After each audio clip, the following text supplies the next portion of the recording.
ఒక 5 బౌల్స్ కానీ 5 చెంబులు కానీ 5 డబ్బాలు కానీ ఏవైనా ఒకే రకం తీసుకొని అందులో ఒక దాంట్లో తేనెను పోసుకోవాలండి. నేను చూపెట్టడానికి కాబట్టి తేనె బాటిల్ పెడుతున్నాను.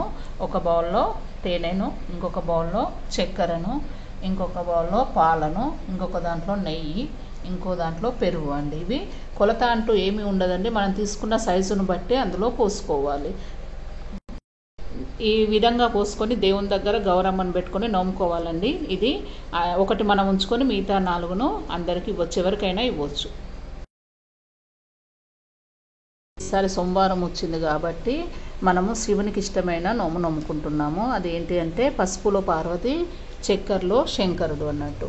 ఇది 2 బేసిన్లు తీసుకోవాలి. నేను చూపట్టడానికి కాబట్టి చిన్నవి తీసుకుంటున్నాను. పెద్ద బేసిన్ కానీ పెద్ద డబ్బాలో కానీ ఒక దాంట్లో కిలోంబావు పసుపు పోయాలి, ఇంకో దాంట్లో కిలోంబావు చక్కెర పోయాలి. ఈ పసుపులో పార్వతి అని అంటే అమ్మవారి విగ్రహం పెట్టాలి. పార్వతీదేవి ముందు అమ్మవారికి పెట్టినట్టుగా చీర పెట్టేసి 2 జాకెట్ ముక్కలు, 2 కుడుకలు, పసుపు కుంకుమ ప్యాకెట్ పెట్టి గాజులు పెట్టాలి. ఇవి గౌరమ్మ తల్లికి.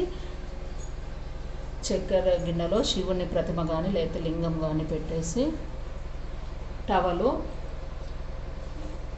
వక్కపడి, ఖర్జూరాలు పెట్టేసి మన శక్తి కొలది డ్రెస్ అయినా పెట్టవచ్చు, పైసలైనా పెట్టవచ్చు, టవల్ అయినా పెట్టవచ్చు. పెట్టి ఇది తల్లిదండ్రులకు కానీ మనకంటే పెద్దవాళ్ళైనా భార్యాభర్తల దంపతులను కూర్చోబెట్టి మగవారికి చక్కెరలో శంకర్ది టవల్ ఇవ్వాలి, ఆడవారికి పసుపులో పార్వతి దేవుణ్ణి ఇవి పెట్టేసి ఇవ్వాలన్నట్టు.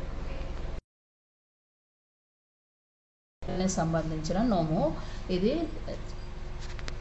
చక్కెరలో శంకరుడు, శనగల్లో నంది గురించిన నోమండి.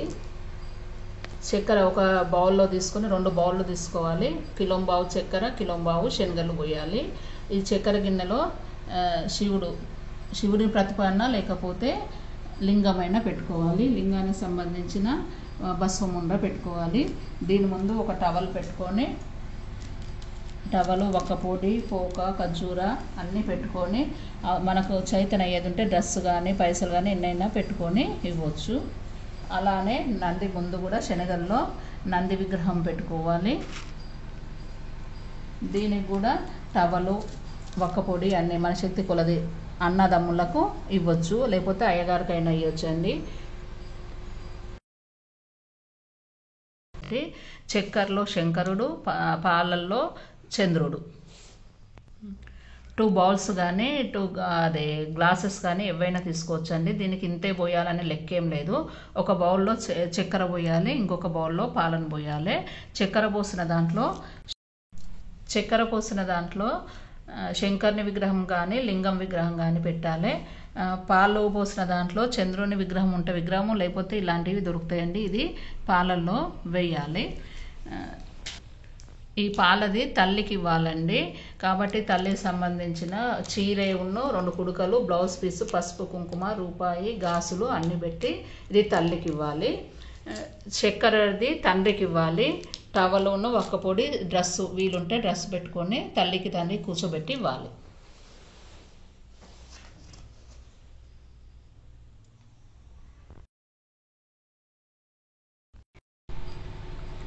ఈ సంక్రాంతి నోము అండి, త్రిమూర్తుల నోము. దీనికి కావలసినవి 3 ప్లేట్లు, ఖర్జూరాలు, తులసి దళాలు, విభూతి ఉండలు, కుడుకలు, వక్కపొట్లాలు, టవల్స్. త్రిమూర్తుల నోము అండి. ఖర్జూరాలు బ్రహ్మదేవుడికి సంబంధించింది. 13 ఖర్జూరాలు పెట్టుకోవాలి. నేను చూపెట్టడానికి కాబట్టి 2 పెట్టుకున్నాను. ఈ బ్రహ్మకు సంబంధించిన దాంట్లో 2 కుడుకలు, 13 ఖర్జూరాలు పెట్టుకోవాలి.